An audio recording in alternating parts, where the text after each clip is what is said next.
Carta de San Pablo a los Romanos, capítulo 6, verso 23. Lo conocen ustedes de memoria, porque la paga del pecado es muerte, mas la dádiva de Dios es vida eterna en Cristo Jesús, Señor nuestro. Vamos a hablar de 4 cosas. Primero, ¿qué es la muerte? Segundo, ¿a dónde van los seres humanos después de que mueren? Tercero, ¿cómo es el infierno? Cuarto, ¿cómo es el cielo? Son cosas que ustedes conocen, que las han leído. Y no vamos a argumentar con base a lo que se oye y se escribe en las revistas y lo que se oye en los medios de comunicación, sino que vamos a argumentar el tema con base en la Biblia, porque son muchos los comentarios que se oyen por fuera, especulaciones de una y de otra manera. Pero nuestro manual se llama la Biblia. La Biblia es la palabra de Dios. La Biblia tiene la última palabra. La misma Escritura dice, toda la Escritura es inspirada por Dios. Jesús mismo en San Lucas capítulo 24, verso 44 dice, y les abrió el entendimiento para que comprendiesen las Escrituras. Jesús le dijo a los judíos, erráis ignorando las Escrituras y el poder de Dios. Entonces vuelvo a lo que Pablo dice a Timoteo, toda la Escritura es inspirada por Dios y útil para enseñar, para corregir, para instruir en justicia, a fin de que el hombre de Dios sea perfecto, enteramente preparado para toda buena obra. Pedro, hablando de las Escrituras, dice, tenemos también la palabra profética más segura, a la cual hacéis bien en estar atentos como una antorcha que alumbra en lugar oscuro, hasta que el lucero de la mañana resplandezca en vuestros corazones, teniendo entendido que ninguna de la profecía es de interpretación privada, sino que los santos hombres de Dios hablaron siendo inspirados por el Espíritu Santo. Entonces, tenemos la palabra profética más segura.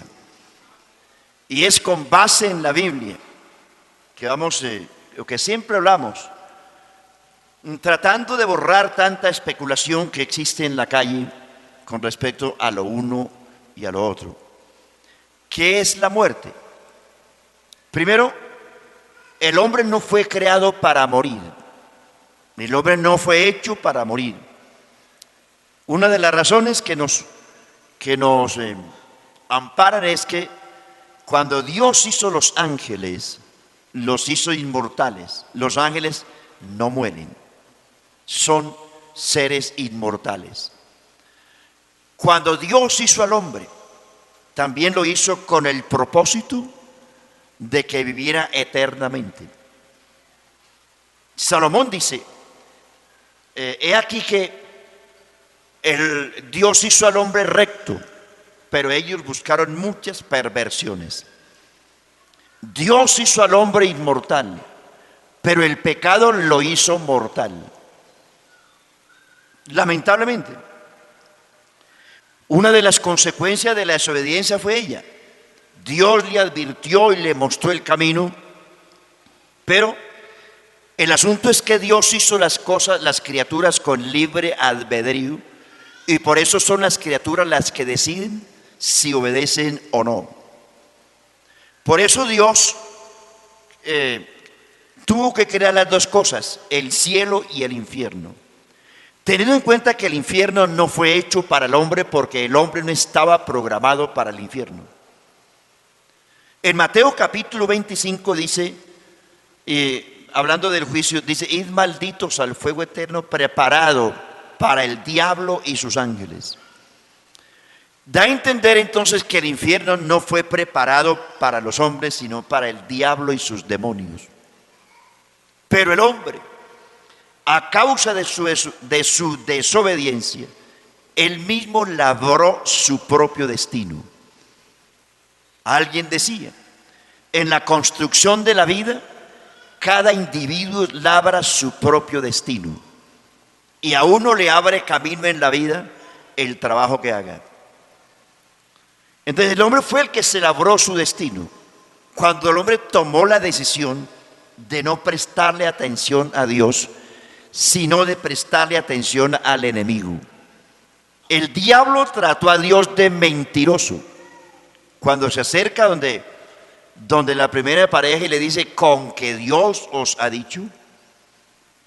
Es decir, puso en duda la palabra de Dios, con que Dios os ha dicho. Moriréis. Y el diablo le dice, no, es que Dios sabe. Es decir, hay una suspicacia en las palabras del diablo, es que Dios sabe que el día que ustedes coman del fruto del árbol, ese día serán como dioses. Pero como Dios no quiere que alguien sea igual a Él, entonces les hizo advertencia temeraria. Y claro, le comieron cuento al diablo. Y hay que tener en cuenta que al diablo no hay que comerle cuento ni hay que creerle. Al diablo no hay que creerle. Él es padre de mentira desde el principio. Mentiroso. Y no solamente mentiroso, sino padre de mentira. Y él es el que juzga y acusa a Dios permanentemente. Dios no es el autor de la maldad. Dios es bueno. Dios es santo. Y todo lo que Dios hizo es bueno en gran manera. Entonces, la situación que el ser humano vive, no se le puede echar la culpa a Dios, porque Dios no quiere, Dios hizo las cosas bien. El que torció las cosas es el diablo. Y él es el que tuerce las cosas para echarle la culpa a Dios y para acusar a Dios de injusto y de malo. Sino que el asunto es que Dios hizo sus criaturas con libre albedrío, y es el hombre, son sus criaturas, tanto los ángeles como los hombres, los que se labran su propio destino. Nosotros, Adán labró nuestro destino, porque infortunadamente, dice Pablo, dice que aún nosotros que no pecamos a la manera de la transgresión de Adán, también se nos fue imputado el pecado de Adán. Pero hay una gracia de Dios muy especial. El pecado de Adán se nos imputó a nosotros, pero la justicia de Cristo se nos imputó a nosotros también. Cristo vino y quitó el pecado de en medio nuestro, y nos agregó la justicia de Dios. Cuando el hombre pecó, muerte no es exterminio. Esto lo enseñan muchos escépticos, ateos e inclusive muchas religiones enseñan que la muerte es exterminio total. Es decir, que el hombre murió y chao. Y que por eso no hay que prestarle atención a la eternidad, dicen algunos, porque según ellos la eternidad no existe. Que no hay un futuro, que no hay vida después de la muerte, que el hombre muere y se acabó. No. La palabra muerte quiere decir separación. Cuando Adán pecó, no murió físicamente, sino que primero murió espiritualmente. Segundo, comenzó a morir físicamente. La muerte espiritual fue inmediata porque el hombre nunca más tuvo contacto con Dios. Dios se apartó de él. En el Edén, el hombre y Dios hablaban juntos, caminaban juntos, se miraban de frente. Cuando el hombre pecó, Dios le dio la espalda al hombre y el hombre a Dios. Y se convirtieron los dos en adversarios, y todo el tiempo Dios ha reclamado eso. Gloria al Señor. Gloria al Señor Jesús. Entonces el hombre murió espiritualmente. Nunca más Adán tuvo contacto con Dios. Ese es el primer paso. Murió espiritualmente y las consecuencias vinieron todas después. Pero aunque no murió físicamente, sí, físicamente, empezó el proceso de muerte. Aunque Adán murió de 950 años, de todas maneras murió. Muerte quiere decir separación. Y el hombre se separó de Dios cuando pecó espiritualmente. El espíritu del hombre se separó del espíritu de Dios cuando éste pecó. Y cuando el hombre murió, el espíritu de vida se separa del cuerpo. Entonces, el hombre muere y no termina todo. Hablo también con los amigos que a veces piensan, como Pablo llegó a decirlo, utilizando una frase muy común de la calle. Dice, si los muertos no resucitan, dice Pablo, entonces comamos y bebamos, porque mañana moriremos y se acabó todo. Si eso fuera así, hermanos y amigos, Cristo no hubiese venido a la tierra a morir por la gente, a salvar la gente. Si Cristo vino a la tierra y se sometió al castigo, es porque Cristo sabe que el hombre, después de que muere, tiene un lugar, un estado y una eternidad. Si no, Cristo, ¿a qué hubiera venido? Si al fin y al cabo el hombre muere y se acabó, ¿para qué sirve entonces prepararnos para nada? Comamos y bebamos, porque mañana moriremos.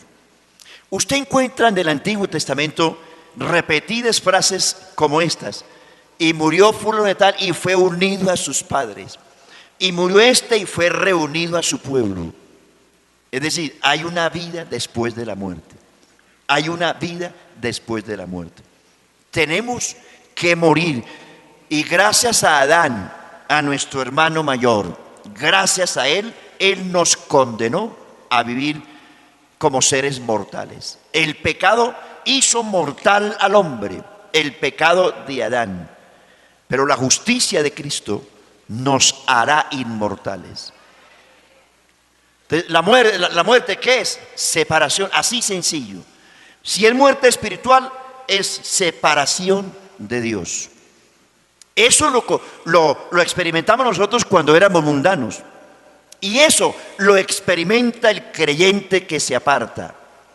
¿Por qué un creyente que se aparta coge un camino totalmente desviado y ya no le importa nada? Hablar, maldecir, emborracharse, cometer toda clase de vilezas, porque él siente que ya la presencia de Dios no está con él. ¿Por qué a usted y a mí el Señor nos ha guardado? ¿Por qué de alguna manera sentimos temor de hacer lo malo? Porque todavía está la presencia de Dios en nuestros corazones y todavía sentimos la salvación, que es la que nos impide pecar. Creo que es verdad. Cuando David pecó, el hombre se envileció de tal manera cuando cometió un adulterio. Ya no le importó lo demás. Pues ya la embarré. Ahora emborrachemos a Urías Eteo. Mintámosle, engañémosle. Y así lo hizo. Como Urías Eteo no se dejó engañar, lo mandó matar. Porque la Biblia dice que un abismo llama a otro. Un pecado llama a otro. Una maldad llama a otro. Como dice la Biblia, añadiendo pecado a pecado. Cuando una persona peca una o dos veces, ya la presencia de Dios se aleja. Dios todavía está en nosotros y usted siente todavía la presencia de Dios porque conserva algo de temor de Dios. Entonces, cuando David se envileció, se endureció de tal manera que ya no importaba nada. Esconderse, ocultar y seguir mostrando la cara de rey que tenía, hasta que Dios lo confrontó con su pecado. Y cuando Dios lo confrontó, es ahí donde David tiene que reconocer: contra ti solo he pecado. ¿Pero por qué? Porque la justicia de Dios lo confrontó. Y entonces en la oración decía: vuélveme el gozo de tu salvación y espíritu noble me sustente. No me eches delante de ti, no quites de mí tu Santo Espíritu. Esas son las circunstancias en que un creyente llega cuando se aparta del Señor. Muere espiritualmente. La presencia de Dios se separa de él. Ustedes se acuerdan del rey Saúl. El rey Saúl pensó todo el tiempo de que Dios lo iba a seguir respaldando en todo momento. Igual cosa pensó Sansón. El rey Saúl, en todas sus cosas malas que hizo, pensó que Dios estaba con él.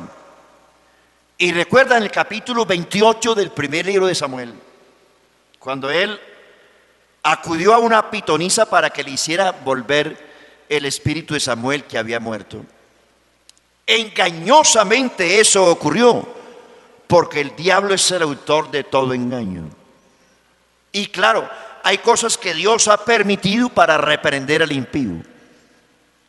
Supuestamente el espíritu de Samuel aparece allí, y la sentencia de Samuel a Saúl es esta: ¿no te acuerdas que Dios se ha apartado de ti? Saúl, Dios se ha apartado de ti y Él es tu enemigo. Así que no insistas, estás perdido. Mañana tú y tus hijos y todo Israel estarán en manos de los filisteos, porque Dios se ha apartado de ti. ¿Aló, hermanos? Sansón. ¿Cuántas veces Sansón jugó con Dalila? Es una historia que ustedes conocen. Y a la última, Sansón dijo: esta vez lo voy a hacer como las otras veces. Y finalmente, ustedes saben que Sansón terminó atrapado. Con Dios no se juega. Con la salvación no se juega. Puede que Dios le dé una, dos oportunidades de que usted, que lo aguante, que lo tolere, que se lo alcahuetee una o dos veces. Pero si usted persiste en eso, llegará el momento en que usted, sin saberlo, Dios se ha apartado de usted. Y volverá la amargura peor que antes. Dice la Biblia: mejor a los que se apartan del Señor, mejor que les hubiera sido no haber conocido el camino de la salvación, que después de haberlo conocido, apartarse del santo mandamiento que les ha sido dado. Pero les ha acontecido lo del verdadero proverbio: el perro vuelve a su vómito y la puerca lavada a revolcarse en el cielo. Que Dios nos guarde, hermanos, porque en el camino estamos, y en el camino donde se resbaló mi hermano, podemos resbalar nosotros también. Por eso tenemos que estar siempre conservando la pureza de nuestra salvación, porque se puede perder. No podemos creer en el cuento de alguna religión que dice: una vez salvo, eternamente salvo, salvo para siempre. No, la salvación hay que cuidarla todos los días. Entonces, eso quiere decir separación. Ahora, en segundo lugar, ¿a dónde van los muertos, los seres humanos, después de que mueren? Religiones muchas, ateos, escépticos, lo que dijo ahora, creen que la vida es el fin de todo, la muerte es el fin de todo, pero la muerte es el fin de una etapa y es el comienzo de otra etapa. En la Biblia encontramos personas que murieron y que posteriormente volvieron a aparecer. Tenemos el caso de Moisés. La Biblia dice que Moisés murió, pero en el capítulo 17 vemos de nuevo a Moisés. Eso dice la Escritura. Elías fue arrebatado y desapareció, pero allí vemos a Moisés y Elías. Moisés representa la ley, Elías los profetas. Y esos dos personajes vinieron y Jesús en el centro, porque Jesús es el cumplimiento de la ley y los profetas. Y Jesús se llevó a 3 apóstoles para que fuesen testigos. Primero, de que los muertos vuelven a resucitar, el caso de Moisés. Segundo, de que aún los que son arrebatados vivos pueden volver a la inmortalidad.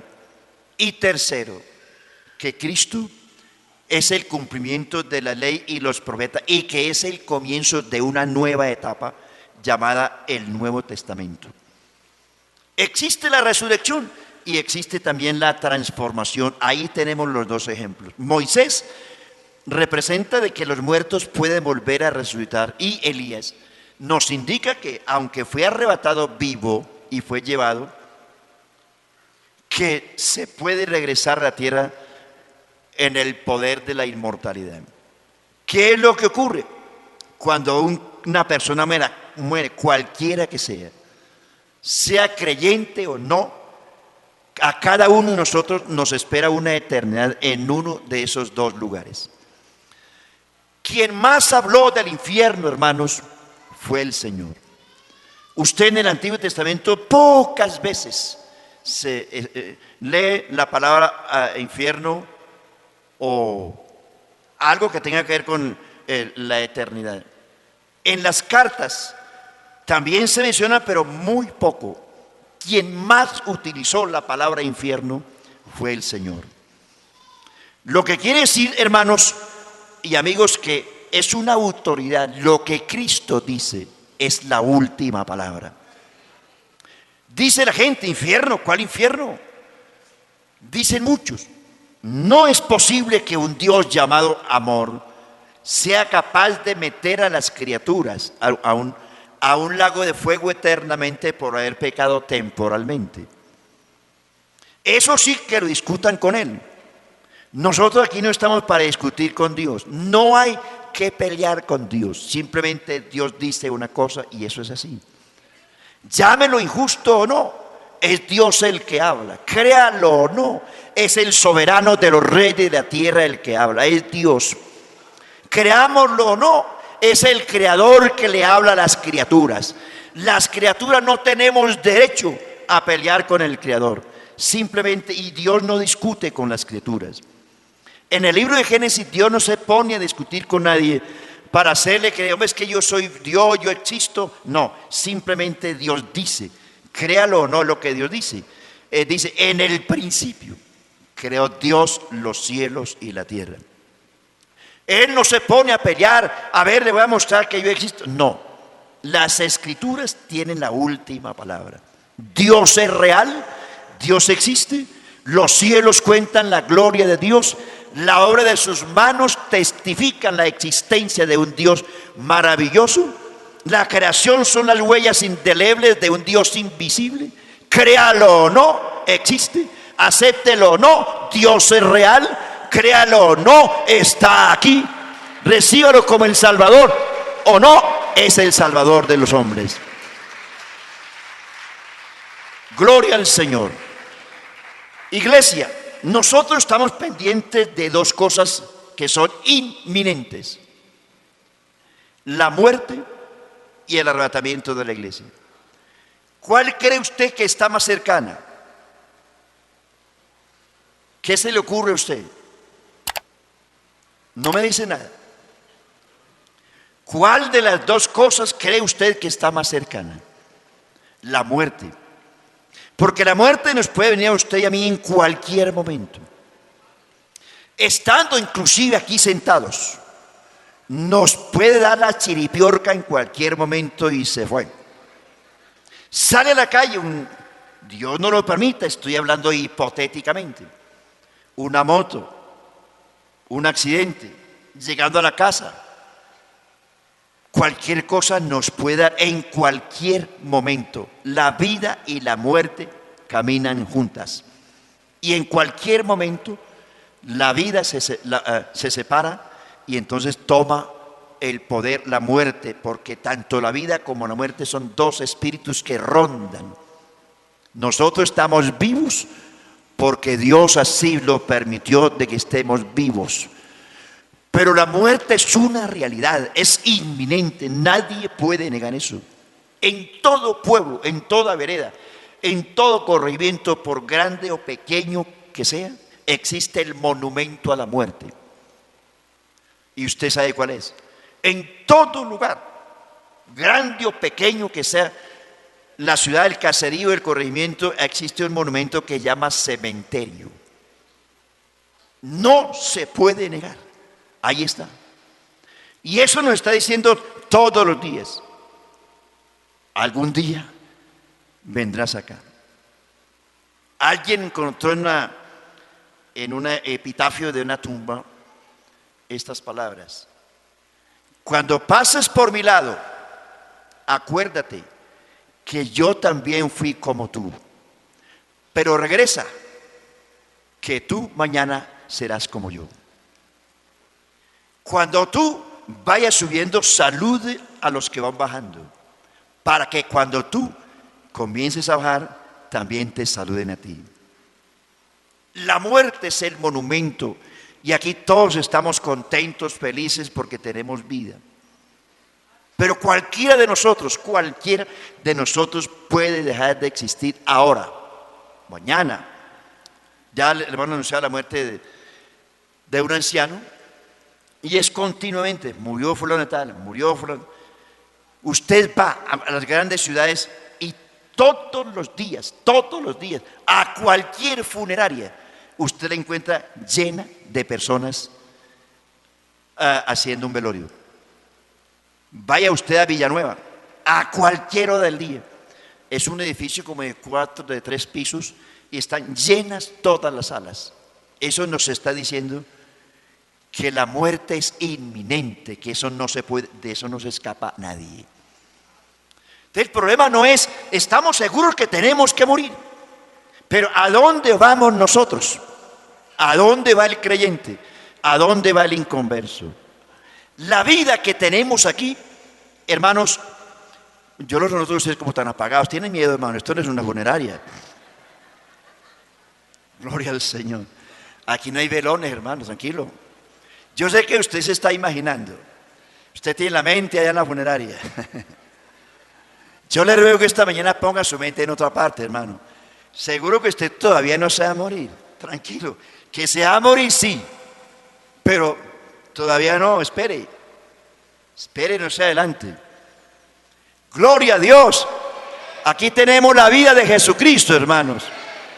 Entonces, este terreno aquí, esta vida que usted y yo vivimos aquí, hermano y amigo, este es el campo donde usted y yo estamos sembrando lo que mañana, después de morir, vamos a cosechar.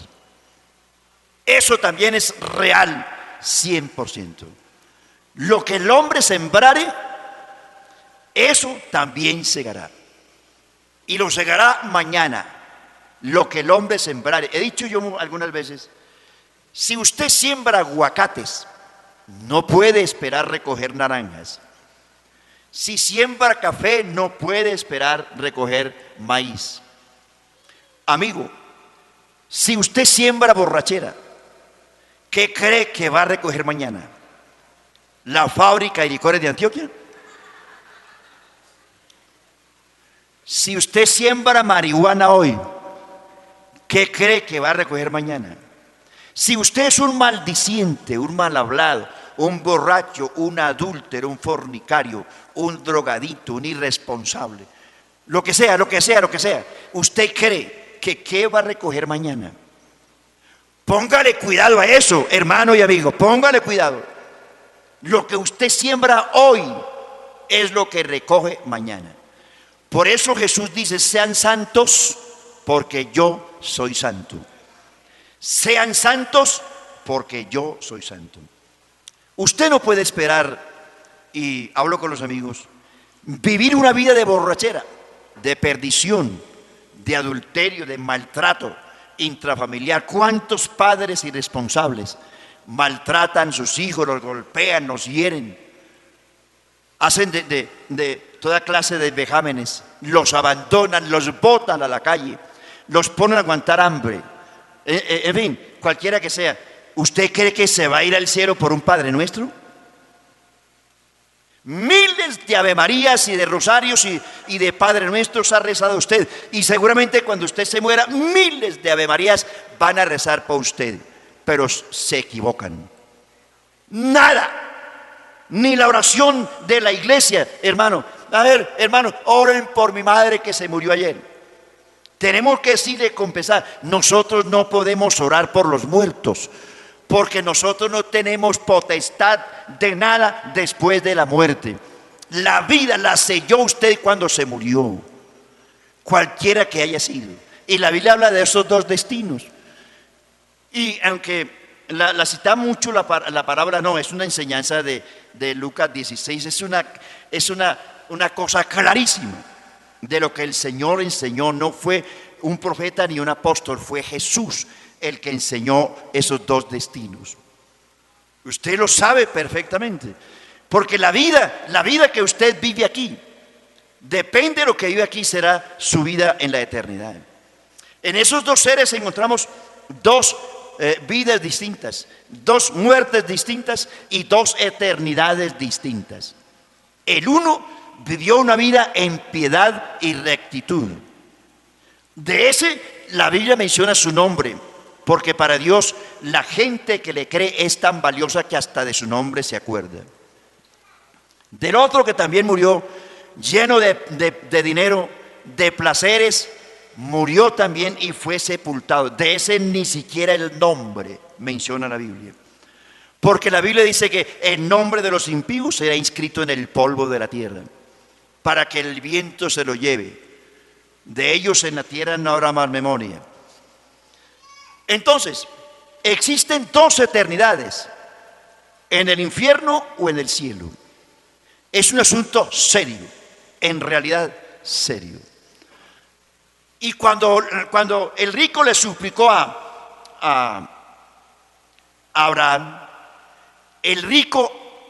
Abraham le respondió: no se puede, porque el rico suplicó que enviara a Lázaro para que interviniera, para que le trajera agua. Es decir, y también le dijo: ¿por qué no envías a Lázaro a la tierra? Porque tengo 5 hermanos, para que no vengan aquí.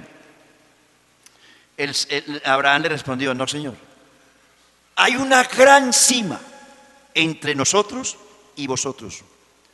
Los que quieran pasar de aquí para allá no pueden, y los que quieran pasar de allá para acá no pueden. Es decir, hermanos y amigos, hay un gran abismo entre el que se salva y el que se pierde. Aún los cristianos salvos no pueden mediar por nadie, porque solo hay un mediador entre Dios y los hombres: Jesucristo hombre. Solo Jesús puede mediar por usted, pero mientras esté aquí. No vaya a pensar de que después de que usted se murió va a hacer oraciones: ay, Chuchito, salva a mi madre que se murió hace rato. No. Él es nuestro intercesor y nuestro mediador entre Dios y los hombres mientras tengamos vida en la tierra. Él es el sacerdote de la iglesia, pero aquí. Él es el mediador de la iglesia, pero aquí. Y recuérdelo, hablamos de aquí, de la tierra. El único mediador de la tierra es Jesús. Por usted aunque lo hacen continuamente, mire, con todo el respeto, ningún santo, ninguno, por santo que sea, y por milagros que supuestamente haya hecho, no puede mediar por usted. A usted le pintan un purgatorio y pintan por allá a la Virgen del Carmen extendiéndole la mano a los que están en el purgatorio. Primero, el purgatorio no existe. La Biblia no dice de purgatorios. Y no es porque lo haya dicho Juan Pablo II. Juan Pablo II, el Papa romano, dijo que el purgatorio no existía. Después de que lo predicaron 2000 años, tuvieron que decir: ese lugar no existe. Nosotros nunca, los protestantes, nunca hemos creído en un purgatorio. Nunca. Por eso nunca hemos pensado en rezos, responsos, en aniversarios, porque sabemos que no existe. No hay, hermanos y amigos, no hay comunicación entre los vivos y los muertos. No hay comunicación entre los salvos y los condenados. No hay. Porque al fin y al cabo, aún después de muertos, no dejamos de ser criaturas. Y las criaturas no tienen poder de trascender la eternidad. Nadie, amigo, nadie. En la tierra, por muy buena voluntad que tengan sus familiares de sacarlo de algún lugar, no lo pueden hacer, no lo pueden hacer. La salvación es individual. Usted se salva solito o se pierde solito. Es su propio destino. La salvación no es familiar ni es cooperativa, es suya sola. Se salva solo o se pierde solo. Abraham le dice al rico: no, señor, tampoco es posible, porque él pidió que mandaran a Lázaro a evangelizar a sus hermanos para que no vinieran allí. Le dice: no, no se puede. A Moisés y a los profetas tienen, óiganlos. Sí, pero si alguien se levanta de los muertos, ¿lo van a oír? No.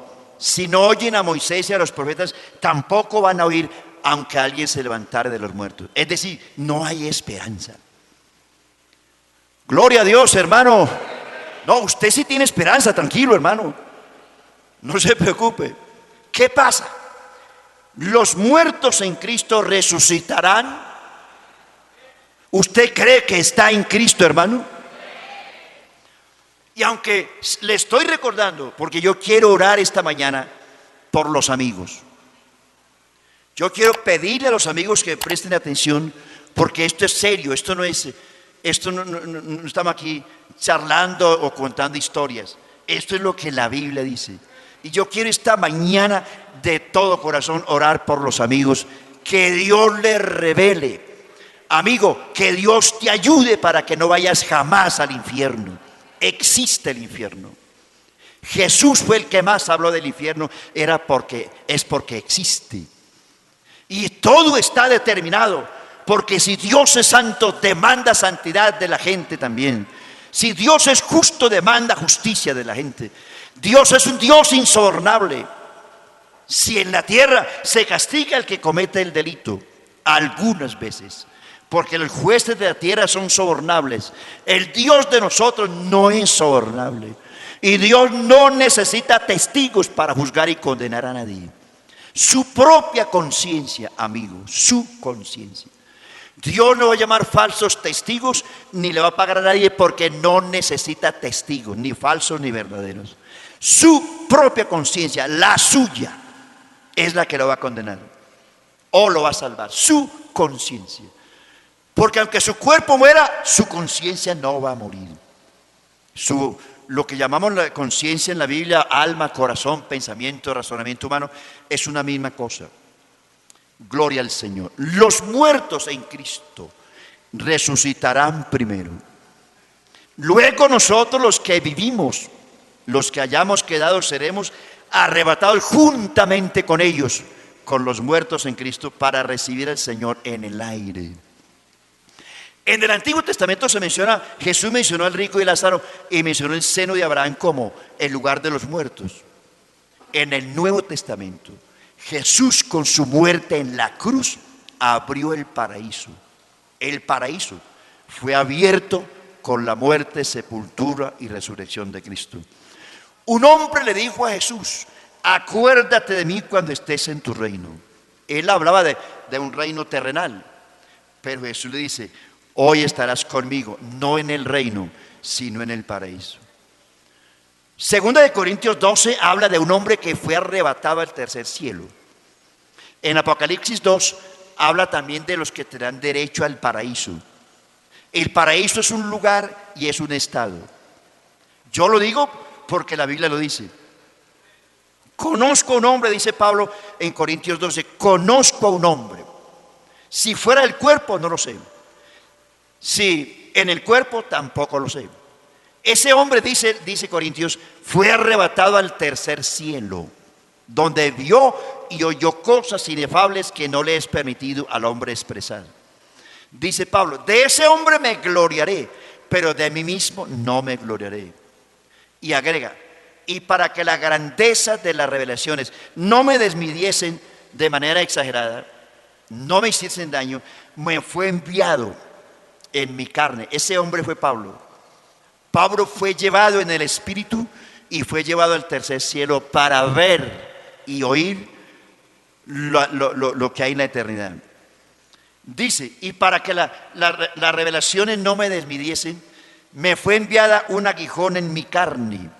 razón por la cual he orado 3 veces a Dios diciendo que me la quite, y Dios me ha dicho: bástate mi gracia, porque mi poder se perfecciona en la debilidad. Y dice Pablo, no volvió a orar por eso. ¿Por qué? Después que Pablo, póngame cuidado hermano, después que Pablo regresa de esa visión, estoy diciendo de las cosas que la Biblia dice y de las cosas que sí son posibles y que han sido posibles. Pablo dice, después de eso, él viene y le escribe a los apóstoles. Esa revelación la tuvo Pablo antes de escribir las cartas. Y él dice en Filipenses capítulo 1, dice: porque para mí el vivir es Cristo y el morir ganancia. Y dice, yo estoy puesto en estrecho por 2 cosas. Yo quisiera estar presente con ustedes, y si estoy presente con ustedes, estoy ausente con el Señor. Pero por encima de todo, yo quiero estar ausente de usted, deseo estar ausente de usted y presente con el Señor, dice Pablo, lo cual es muchísimo mejor. Y dice Pablo a los Corintios también en su segunda carta, capítulo 5, dice, si nuestra morada terrestre, ¿cuál es la morada terrestre? No es su casa, es su cuerpo. Si nuestra morada terrestre se deshiciere, tenemos de Dios una casa, no hecha de manos, eterna en los cielos. Y dice Pablo, quisiéramos ser hallados vestidos y no desnudos. Esta morada terrestre, su cuerpo, su carne, un día tiene que desaparecer, quiéralo o no. Mientras estemos en este cuerpo de carne, somos mortales. Y para que lleguemos a ser inmortales, este cuerpo tiene que desaparecer. Pero tenga cuidado, no se va a ahorcar por eso. Porque la vida tiene un término fijo. Dice Pablo, les ha prefijado el orden de los tiempos. No se va a ahorcar antes de tiempo. La vida suya y la mía, Dios la tiene determinada. Hay un día preciso. Gloria a Dios. Entonces, el apóstol Juan dice que también fue arrebatado en el Espíritu para ver lo que había de ocurrir en el día del Señor. Son personajes, hermanos, que nos dicen claramente que hay una eternidad y que para el cristiano le esperan una eternidad que no tiene precedentes y que a uno no tiene palabras para explicarlo. 3 personajes le recuerdo aquí. Jesús fue el que habló del cielo diciendo, capítulo 14 de San Juan dice, ¿creéis en Dios? Creed también en mí. En la casa de mi Padre, ¿qué hay? Muchas moradas hay. Si así no fuera, yo os lo hubiera dicho antes. Me voy a preparar lugar para vosotros, porque quiero que donde yo estoy, vosotros también estéis. Eso se lo dijo a la iglesia. O sea, Jesús habló de la casa del Padre, el cielo. Pablo vio el paraíso. Juan vio la nueva Jerusalén en el cielo. Son cosas reales, son hechos reales. Transpórtese por la fe para que se afirme su esperanza. Tenemos una esperanza gloriosa. El paraíso es un lugar y es un estado. Es la antesala de los cristianos que mueren en Cristo, donde están allí esperando la resurrección. Ningún cristiano está todavía en el cielo. Es un lugar y un estado donde los muertos en Cristo están allí. El cuerpo está en la tumba, se volvió tierra, pero el espíritu fue a Dios que lo dio, y el alma, que es el corazón, la conciencia, el razonamiento humano, el alma, es el que está en el paraíso esperando la resurrección, porque el alma o la conciencia es la que un día tomará cuerpo. Hoy tenemos un cuerpo físico, material para estar aquí, pero para estar allá necesitamos otro cuerpo, y el alma o la conciencia o el razonamiento humano, tomará un cuerpo inmortal a la semejanza de Cristo. Pero todavía no, sino en la resurrección, cuando se cumpla la última palabra del arrebatamiento de la iglesia, los cristianos, el alma de los cristianos, la conciencia de los cristianos, del buen comportamiento de los cristianos que están en un estado de reposo y conscientes, ellos no van a estar conscientes de lo que pasa aquí, sino están conscientes del gozo, de la satisfacción, de la felicidad que les da el haber creído en Jesucristo y el haber perseverado en Jesucristo y el haber muerto en Cristo, esperando el tiempo cuando Dios tomará de esa conciencia, de ese razonamiento humano y formará un cuerpo inmortal a la semejanza de Cristo, para encontrarse con Él en el tribunal de Cristo. Los inconversos, los que no son cristianos todavía, mueren. Tranquilo que voy a terminar, tranquilo. Pero el que no ha creído en Jesucristo, dice la Escritura, va a un lugar de tormento llamado infierno. Tormento consciente.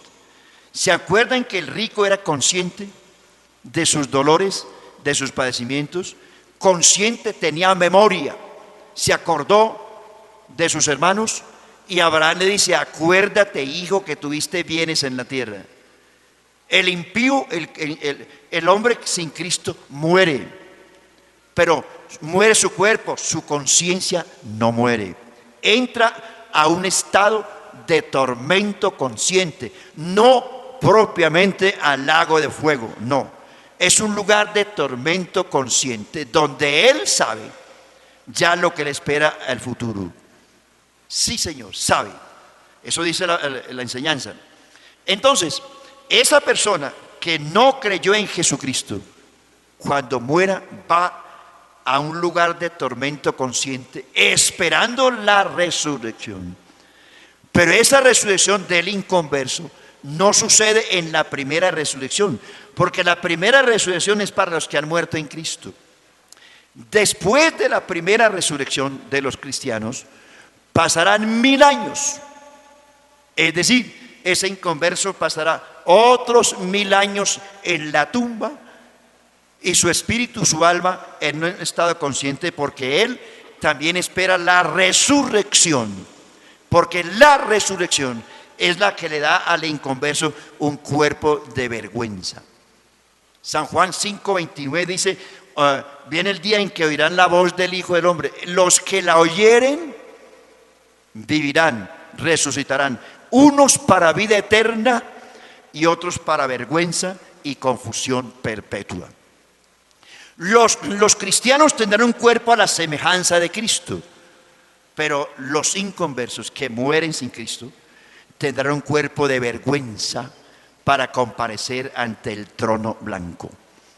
Los cristianos comparecerán ante el tribunal de Cristo para ser recompensados. Los inconversos comparecerán ante el trono blanco con cuerpos de vergüenza para ser juzgados y condenados. De ahí entonces la necesidad, mis amigos, de creer en Jesucristo. Si Jesucristo vino a la tierra a morir en la cruz para condenar en su cuerpo el pecado y la carne, si Jesús fue a la tumba para condenar la muerte, si Jesús fue al infierno para destruir el infierno, es porque algo es. Pablo dice en Romanos 8:1: ninguna condenación hay para los que están en Cristo. Pero para los que no están en Cristo, dice: la paga del pecado es muerte. Déjeme le cito este último versículo. Perdóneme que ya son las 12, pero ustedes son tan pacientes, hermano. Ay, como tosen ahí. Pero este es el último, hermano, pues antes de las 12.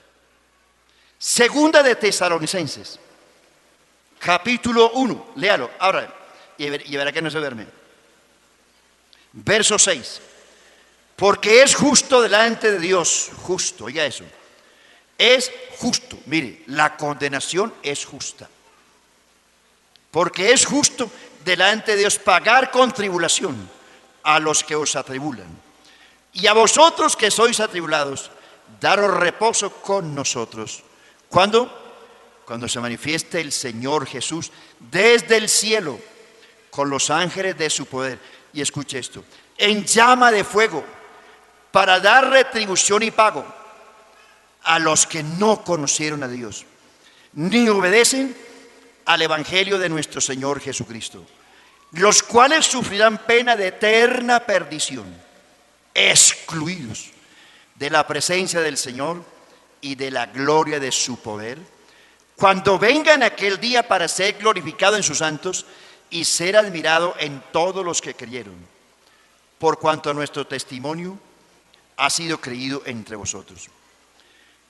Entonces, mire usted que se habla de las dos cosas: consuelo para los que se han convertido, tribulación y angustia para los no convertidos. Yo sé que en esta mañana, la iglesia, ustedes, hermanos, quieren orar por alguien que quiere escapar del infierno. ¿Usted se me entendió, hermano? Espero, amigo que está aquí, que también me haya entendido. La única manera de escapar del infierno, amigos, es creyendo en Jesucristo hoy. No hay otra manera. Ni los rezos de su iglesia, ni los rezos de los evangélicos lo salvarán a usted después de la muerte. En vida nosotros oramos por ustedes e intercedemos por ustedes. Y eso es lo que vamos a hacer esta mañana. Vamos a orar por ustedes.